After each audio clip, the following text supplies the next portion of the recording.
ਸਤਿ ਸ੍ਰੀ ਅਕਾਲ ਜੀ। ਅੱਜ ਦਾ ਆਪਣਾ ਵਿਸ਼ਾ ਹੈ ਅਗਵਾਈ, ਲੀਡਰਸ਼ਿਪ। ਸੋਚੋ ਜ਼ਰਾ, ਅਸਲ ਵਿੱਚ ਲੀਡਰਸ਼ਿਪ ਹੈ ਕੀ ਇਹ ਆਪਣੇ ਅਸੂਲਾਂ ਤੇ ਪੱਕੇ ਰਹਿਣਾ ਹੈ, ਚਾਹੇ ਕੁਝ ਵੀ ਹੋ ਜਾਵੇ, ਜਾਂ ਫਿਰ ਇੱਕ ਪੂਰੀ ਕੌਮ ਨੂੰ ਇੱਕ ਨਵਾਂ ਰਾਹ ਦਿਖਾਣਾ। ਅੱਜ ਆਪਾਂ ਪੰਜਾਬ ਦੇ ਇਤਿਹਾਸ ਦੇ ਉਸ ਦੌਰ ਦੀ ਗੱਲ ਕਰਾਂਗੇ ਜਿੱਥੇ 9ਵੇਂ ਤੇ 10ਵੇਂ ਗੁਰੂ ਸਾਹਿਬਾਨ ਨੇ ਇਹਨਾਂ ਦੋਵਾਂ ਸਵਾਲਾਂ ਦਾ ਜਵਾਬ ਸਿਰਫ ਗੱਲਾਂ ਨਾਲ ਨਹੀਂ ਬਲਕਿ ਆਪਣੇ ਜੀਵਨ ਨਾਲ ਦਿੱਤਾ। ਤਾਂ ਅੱਜ ਆਪਾਂ ਕੀ ਦੇਖਾਂਗੇ? ਪਹਿਲਾਂ ਗੱਲ ਕਰਾਂਗੇ ਕੁਰਬਾਨੀ ਦੀ, ਉਸ ਨੀਂਹ ਦੀ ਜੋ ਰੱਖੀ ਗਈ। ਫਿਰ 10ਵੇਂ ਗੁਰੂ ਦੇ ਨਜ਼ਰੀਏ ਦੀ, ਉਹਨਾਂ ਦੇ ਵਿਜ਼ਨ ਦੀ। ਇਸ ਤੋਂ ਬਾਅਦ ਦੇਖਾਂਗੇ ਕਿ ਖਾਲਸਾ ਪੰਥ ਦੀ ਸਿਰਜਣਾ ਕਿਵੇਂ ਹੋਈ। ਫਿਰ ਜੰਗ ਦੇ ਮੈਦਾਨ ਵਿੱਚ ਉਹਨਾਂ ਦੀ ਲੀਡਰਸ਼ਿਪ ਨੂੰ ਸਮਝਾਂਗੇ ਤੇ ਅਖੀਰ ਵਿੱਚ ਗੱਲ ਕਰਾਂਗੇ ਉਸ ਸਦੀਵੀ ਵਿਰਾਸਤ ਦੀ ਜੋ ਉਹ ਸਾਡੇ ਲਈ ਛੱਡ ਗਏ। ਚਲੋ ਫਿਰ ਸ਼ੁਰੂ ਕਰਦੇ ਹਾਂ। ਆਪਣੀ ਕਹਾਣੀ ਸ਼ੁਰੂ ਹੁੰਦੀ ਹੈ 17ਵੀਂ ਸਦੀ ਤੋਂ। ਜ਼ਰਾ ਸੋਚ ਕੇ ਦੇਖੋ ਉਸ ਵੇਲੇ ਦਾ ਭਾਰਤ। ਇੱਕ ਪਾਸੇ ਵੱਡੇ-ਵੱਡੇ ਸਾਮਰਾਜ ਆਪਸ ਵਿੱਚ ਟਕਰਾ ਰਹੇ ਸੀ ਤੇ ਦੂਜੇ ਪਾਸੇ ਲੋਕਾਂ ਦੇ ਵਿਸ਼ਵਾਸਾਂ ਦਾ ਇਮਤਿਹਾਨ ਲਿਆ ਜਾ ਰਿਹਾ ਸੀ। ਐਸੇ ਮਾਹੌਲ ਵਿੱਚ ਇੱਕ ਐਸੇ ਲੀਡਰ ਦੀ ਲੋੜ ਸੀ ਜਿਸ ਦੀ ਤਾਕਤ ਤਲਵਾਰ 'ਚ ਨਾ ਹੋਵੇ ਬਲਕਿ ਆਪਣੇ ਅਸੂਲਾਂ 'ਚ ਹੋਵੇ। ਇੱਕ ਐਸਾ ਲੀਡਰ ਜੋ ਸਭ ਕੁਝ ਵਾਰਨ ਲਈ ਤਿਆਰ ਹੋਵੇ। ਦੇਖੋ, ਉਸ ਵੇਲੇ ਦਿੱਲੀ ਦੇ ਤਖਤ ਤੇ ਬੈਠਾ ਸੀ ਮੁਗਲ ਬਾਦਸ਼ਾਹ ਔਰੰਗਜ਼ੇਬ, ਔਰ ਉਸ ਦੀਆਂ ਨੀਤੀਆਂ ਬਹੁਤ ਕੱਟੜ ਸਨ। ਖਾਸ ਕਰਕੇ ਗੈਰ ਮੁਸਲਿਮ ਲੋਕਾਂ ਲਈ ਤਾਂ ਇੱਕ ਡਰ ਦਾ ਮਾਹੌਲ ਬਣ ਗਿਆ ਸੀ ਤੇ ਇਸੇ ਦੱਬੇ-ਕੁੱਟੇ ਮਾਹੌਲ ਵਿੱਚ ਕਸ਼ਮੀਰੀ ਪੰਡਤਾਂ ਦਾ ਇੱਕ ਗਰੁੱਪ ਇੱਕ ਆਸ ਲੈ ਕੇ ਗੁਰੂ ਤੇਗ ਬਹਾਦਰ ਜੀ ਦੇ ਦਰ ਤੇ ਪਹੁੰਚਿਆ। ਆਹ ਟਾਈਮਲਾਈਨ ਤੇ ਜ਼ਰਾ ਨਜ਼ਰ ਮਾਰੋ, ਇਹ ਇਮਤਿਹਾਨ ਲਈ ਬਹੁਤ ਜ਼ਰੂਰੀ ਹੈ। 1664 ਵਿੱਚ ਗੁਰੂ ਤੇਗ ਬਹਾਦਰ ਜੀ 9ਵੇਂ ਗੁਰੂ ਬਣੇ। ਠੀਕ 1 ਸਾਲ ਬਾਅਦ 1665 ਵਿੱਚ ਉਹਨਾਂ ਨੇ ਚੱਕ ਨਾਨਕੀ ਵਸਾਇਆ, ਜਿਸ ਨੂੰ ਅੱਜ ਅਸੀਂ ਸਾਰੇ ਅਨੰਦਪੁਰ ਸਾਹਿਬ ਦੇ ਨਾਂ ਨਾਲ ਜਾਣਦੇ ਹਾਂ। ਇਹ ਬਹੁਤ ਅਹਿਮ ਕੇਂਦਰ ਬਣਿਆ ਅੱਗੇ ਜਾ ਕੇ। ਤੇ ਫਿਰ 1675 ਵਿੱਚ ਧਰਮ ਦੀ ਆਜ਼ਾਦੀ ਦੇ ਅਸੂਲ ਲਈ ਦਿੱਲੀ ਵਿੱਚ ਸ਼ਹਾਦਤ ਦਿੱਤੀ। ਇਹ 3 ਤਰੀਕਾਂ, ਇਹ 3 ਘਟਨਾਵਾਂ ਉਹਨਾਂ ਦੀ ਪੂਰੀ ਵਿਰਾਸਤ ਨੂੰ ਸਮਝ ਲਈ ਬਹੁਤ ਜ਼ਰੂਰੀ ਨੇ। ਇੱਕ ਗੱਲ ਸਮਝਣੀ ਬਹੁਤ ਜ਼ਰੂਰੀ ਹੈ ਕਿ ਗੁਰੂ ਸਾਹਿਬ ਦੀ ਕੁਰਬਾਨੀ ਸਿਰਫ ਕਿਸੇ ਇੱਕ ਧਰਮ ਲਈ ਨਹੀਂ ਸੀ। ਨਹੀਂ, ਇਹ ਤਾਂ ਸਾਰਿਆਂ ਲਈ ਸੀ, ਸਾਰਿਆਂ ਦੇ ਹੱਕ ਲਈ, ਕਿ ਉਹ ਜਿਸ ਨੂੰ ਚਾਹਣ ਪੂਜ ਸਕਣ। ਤੇ ਐਸੇ ਕਰਕੇ ਇਤਿਹਾਸ ਨੇ ਉਹਨਾਂ ਨੂੰ ਹਿੰਦ ਦੀ ਚਾਦਰ ਦਾ ਖਿਤਾਬ ਦਿੱਤਾ, ਮਤਲਬ ਪੂਰੇ ਹਿੰਦੁਸਤਾਨ ਦੀ ਢਾਲ, ਜਿਸ ਨੇ ਸਾਰਿਆਂ ਦੇ ਵਿਸ਼ਵਾਸ ਦੀ ਰਾਖੀ ਕੀਤੀ।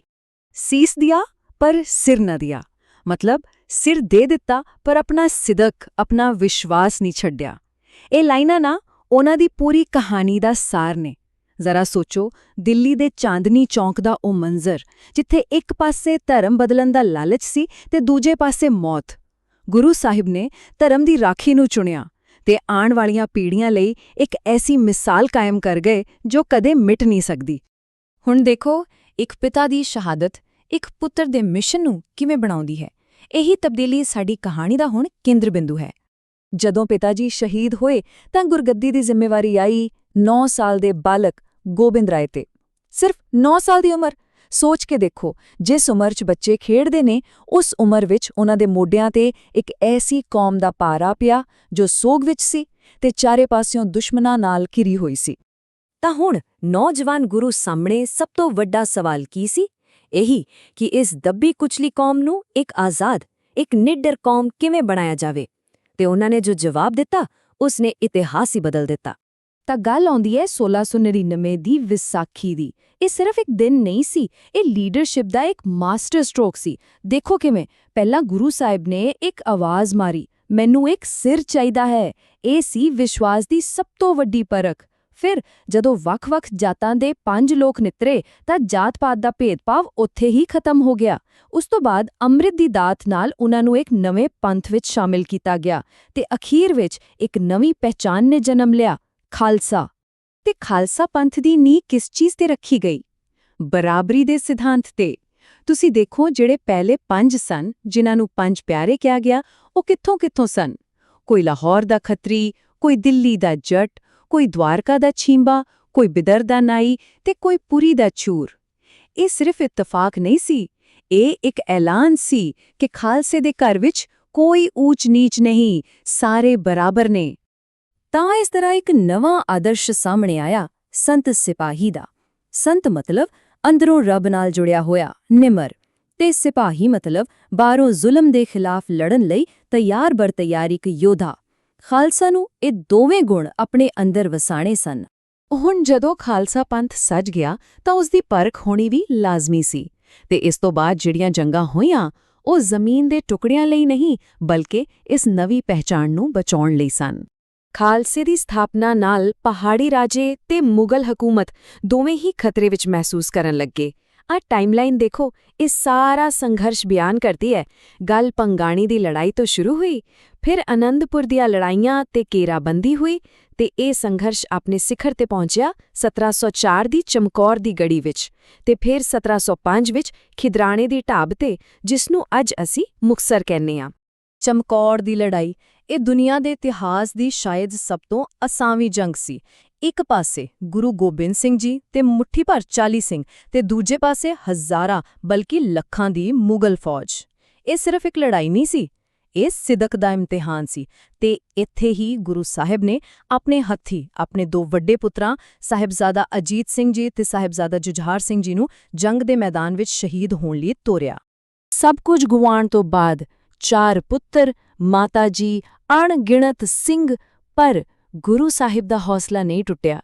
ਉਹਨਾਂ ਨੇ ਔਰੰਗਜ਼ੇਬ ਨੂੰ ਇੱਕ ਖੱਤ ਲਿਖਿਆ ਜਿਸ ਦਾ ਨਾਂ ਸੀ ਜ਼ਫਰਨਾਮਾ, ਮਤਲਬ ਜਿੱਤ ਦੀ ਚਿੱਠੀ। ਇਹ ਕੋਈ ਮਾਫੀਨਾਮਾ ਨਹੀਂ ਸੀ, ਇਹ ਤਾਂ ਬਾਦਸ਼ਾਹ ਨੂੰ ਉਸਦੇ ਜ਼ੁਲਮਾਂ ਦਾ ਸ਼ੀਸ਼ਾ ਦਿਖਾਉਣਾ ਸੀ ਤੇ ਉਸ ਵਿੱਚ ਇਹ ਮਸ਼ਹੂਰ ਲਾਈਨਾਂ ਸਨ ਕਿ ਜਦੋਂ ਸਾਰੇ ਹੀਲੇ ਵਸੀਲੇ ਮੁੱਕ ਜਾਣ ਤਾਂ ਹੱਥ ਵਿੱਚ ਤਲਵਾਰ ਚੁੱਕਣਾ ਜਾਇਜ਼ ਹੈ। ਤਾਂ ਫਿਰ ਕੁਰਬਾਨੀ, ਸਿਰਜਣਾ ਤੇ ਸੰਘਰਸ਼।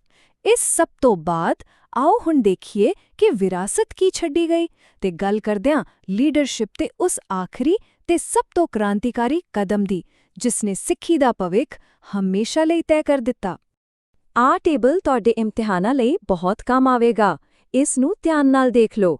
ਇਹ ਦੋਵਾਂ ਗੁਰੂ ਸਾਹਿਬਾਨ ਦੀ ਤੁਲਨਾ ਕਰਦਾ ਹੈ।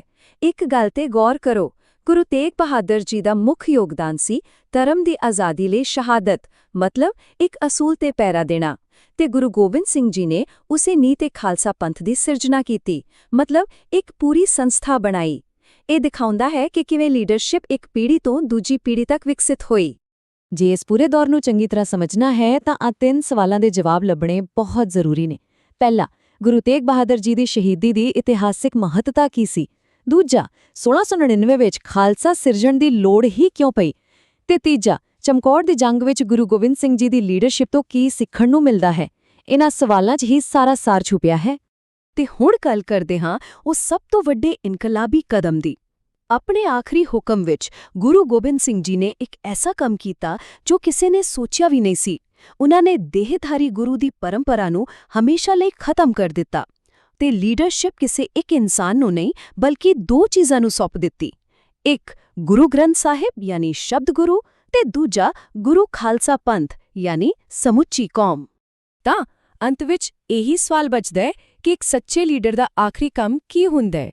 ਕਿ ਉਹ ਆਪਣੇ ਪਿੱਛੇ ਸਿਰਫ ਚੇਲੇ ਛੱਡ ਕੇ ਜਾਂਦਾ ਹੈ ਜਾਂ ਫਿਰ ਉਹ ਇੱਕ ਐਸੀ ਕੌਮ ਬਣਾ ਕੇ ਜਾਂਦਾ ਹੈ ਜਿਸ ਨੂੰ ਅੱਗੇ ਤੁਰਨ ਲਈ ਕਿਸੇ ਇੱਕ ਇਨਸਾਨ ਦੇ ਸਹਾਰੇ ਦੀ ਲੋੜ ਹੀ ਨਾ ਰਹੇ? ਗੁਰੂ ਗੋਬਿੰਦ ਸਿੰਘ ਜੀ ਨੇ ਦੂਜਾ ਰਾਹ ਚੁਣਿਆ ਤੇ ਇਹੀ ਉਹਨਾਂ ਦੀ ਸਭ ਤੋਂ ਵੱਡੀ ਤੇ ਸਦੀਵੀ ਵਿਰਾਸਤ ਹੈ। ਸਿੱਖੋ ਨਵੇਂ ਅੰਦਾਜ਼ ਨਾਲ, ਪੜ੍ਹੋ ਪੰਜਾਬ ਐਗਜ਼ਾਮ ਥਿਊਰੀ ਦੇ ਨਾਲ, ਆਪਣੇ ਸੁਪਨਿਆਂ ਨੂੰ ਦਿਓ ਉਡਾਣ। ਲਾਈਕ, ਸ਼ੇਅਰ ਤੇ ਸਬਸਕ੍ਰਾਈਬ ਕਰਨਾ ਨਾ ਭੁੱਲਣਾ।